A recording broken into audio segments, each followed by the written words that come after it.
नमस्कार, मी सोहम बाळापुरे आपल्या सगळ्यांचं स्वागत करतो.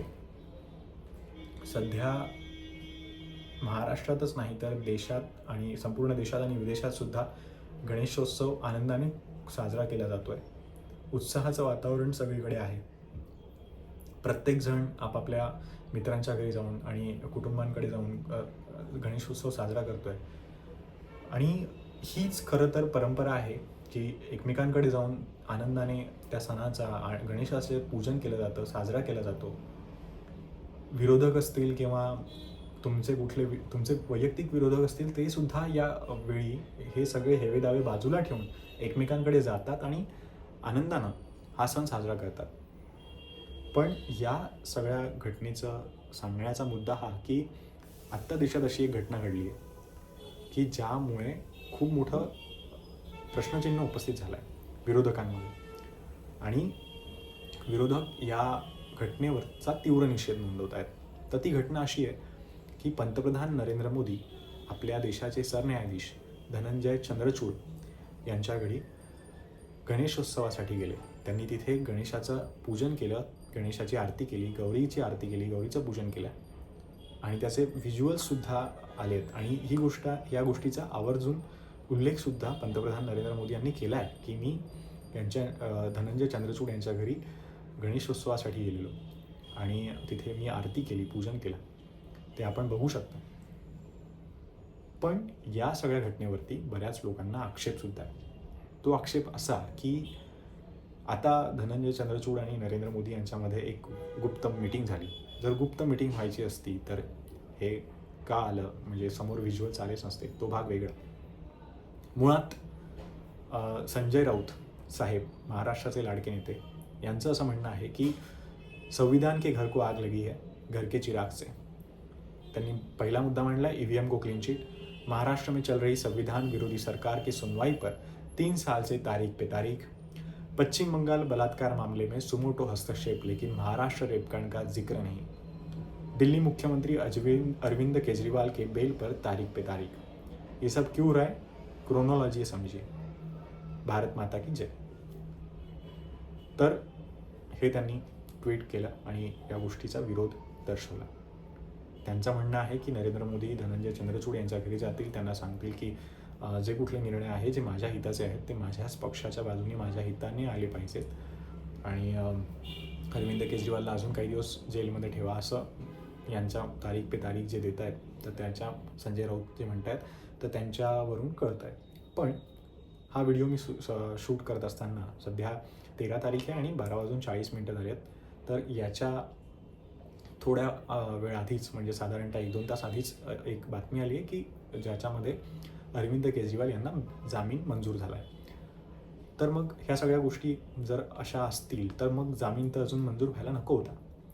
आणि महाराष्ट्रामध्ये जे काही निर्णय यायचे आहेत आता, शिंदे सरकार असतील किंवा अजित पवारांच्या पक्षांबद्दल असेल, तर या बाबतीतसुद्धा हस्तक्षेप केला जाईल. या बाबतीतसुद्धा धनंजय चंद्रचूड आणि नरेंद्र मोदी यांची जी भेट झाली त्याच्यामध्ये काही ना काही चर्चा झाली असेल, असं साधारणतः संजय राऊत साहेब यांना म्हणायचं.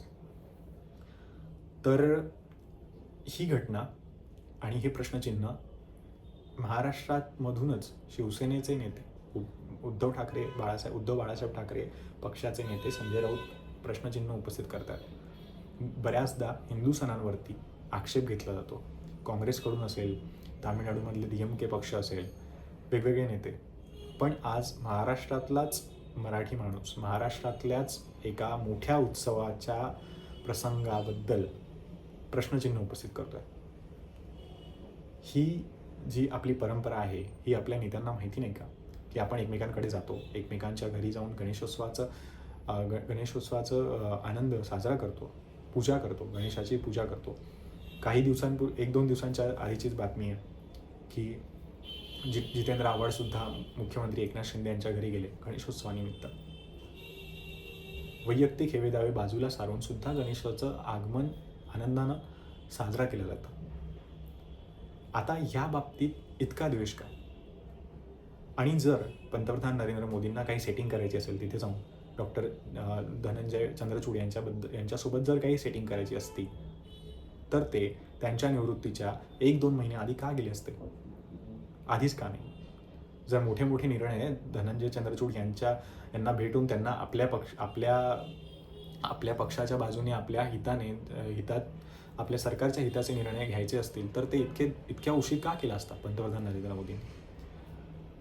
भारताचे सरन्यायाधीश DY चंद्रचूड हे नोव्हेंबरच्या 10 तारखेपर्यंत निवृत्त होणार आहेत आणि आता सप्टेंबर 15 दिवस गेले, 15 दिवस सप्टेंबरचे आणि त्याच्यानंतर ऑक्टोबर महिना आणि नोव्हेंबर सुरू होण्याआधीच म्हणजे झाल्याच निवृत्त सरन्यायाधीश होणार आहेत. तर मग इतका उशीर का? हा एक मोठा प्रश्न आहे जर असं सगळं होतंय तर.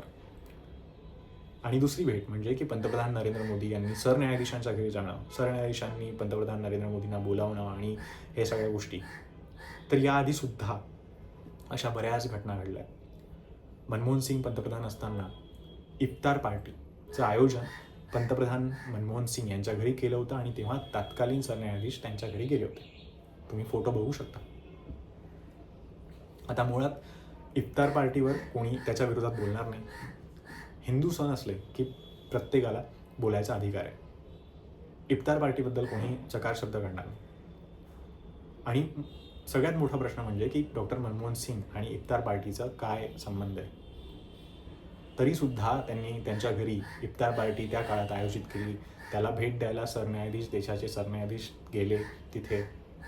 आणि एवढंच नाही तर तिथे लालकृष्ण अडवाणीसुद्धा गेले होते भाजप पक्षाचे. पण त्याबद्दल कोणीही चकार शब्द काढला नाही. तेव्हा कुठे गेली आहे धर्मनिरपेक्षता किंवा तेव्हा कुठे गेल्या हे सगळ्या गोष्टी? या गोष्टीचा तेव्हा कोणी विरोध केला नाही.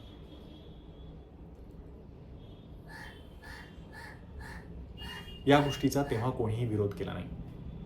आणि आज सगळेजण बोलून तोंडसुख घेत आहेत या घटनेवरती. आता हिंदूद्वेषी जे राजकारण आहे आणि या सगळ्या गोष्टी आहे या व्यतिरिक्त सुद्धा सरन्यायाधीश जे पद आहे त्याबद्दल थोडंसं सांगतो की VR कृष्ण अय्यर हे न्यायमूर्ती होते, सरन्यायाधीश होते. पण त्याआधी ते 1952 मद्रास विधानसभेवर निवडून गेले काँग्रेस पक्षातून. 1957 ते डाव्या सरकारमध्ये कॅबिनेट मंत्रीपद सांभाळत होते. त्याच्यामध्ये त्यांच्याकडे गृह खातं होतं, कायदा खातं होतं आणि पाटबंधारे विभाग हे सगळे त्यांची खाते ते सांभाळत होते.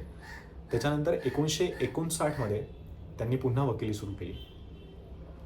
त्याच्यानंतर 1965 ते विधानसभेची निवडणूक हरल्यानंतर पूर्णतः वकिली क्षेत्रामध्ये गेले. पण 1968 ते 1973 या काळात ते केरळ उच्च न्यायालयात होते. आणि 1973 ते 1980 या काळात ते सर्वोच्च न्यायालयाचे न्यायाधीश होते. एक राजकीय नेता ते सर्वोच्च न्यायालयाचे न्यायाधीश आणि मध्ये वकिली, परत राजकीय नेता, परत न्यायाधीश. ही कुठली परंपरा आहे? आणि यावर कोणालाही बोलायचं नव्हतं. यावर कोणीही काही बोललं नाही तेव्हा. पण आता गणेशोत्सवानिमित्त एका हिंदू सण साजरा करण्यानिमित्त पंतप्रधान नरेंद्र मोदी सरन्यायाधीशांकडे जातात. तर त्या घटनेवरती सगळ्यांना आक्षेप आहे. पंतप्रधान सरन्यायाधीशांच्या घरी जाऊन त्यांना भेटतात, त्या गोष्टीवरती आक्षेप आहे. पण त्याचबरोबर नुकतंच पंतप्रधानांव्यतिरिक्त एक मोठे नेते देशाचे ते म्हणजे राहुल गांधी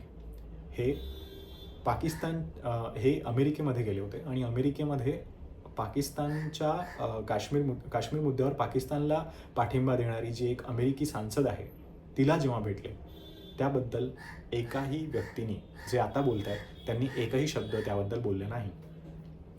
त्यांच्याशी भेटून तुम्ही काय चर्चा केली? देशविरोधी कृत्य तुम्ही करतायत का?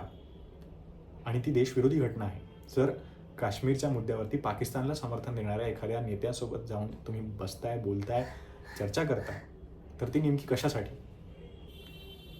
हा प्रश्न कोणीही त्यांना विचारत नाही आहे. पण पंतप्रधान नरेंद्र मोदी गणेशोत्सवानिमित्त गेले आहेत, तर याबद्दल सगळ्यांना आक्षेप आहे. ही एकंदरीत घटना घडली आहे म्हणजे संविधान धोक्यामध्ये आहे आणि संविधान खतरे में आहे.